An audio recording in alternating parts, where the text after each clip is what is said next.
ఈ రాష్ట్రానికి ఎవరూ రాకూడదు, ఎవరూ వచ్చి పెట్టుబడులు పెట్టకూడదు, ఈ రాష్ట్రంలో పాలన సక్రమంగా జరగకూడదని ఏకైక లక్ష్యంగా పెట్టుకునే ప్రతిపక్ష పార్టీ పనిచేస్తున్న విషయం గుర్తుపెట్టుకోవాలి.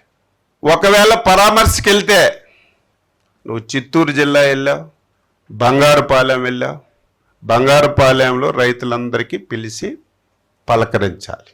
లేకపోతే ఆ మార్కెట్కి వెళ్ళి మార్కెట్లో ఉన్నటువంటి రైతులతో మాట్లాడి ఏ విధంగా వ్యవహారం జరుగుతుందో అడగాలి.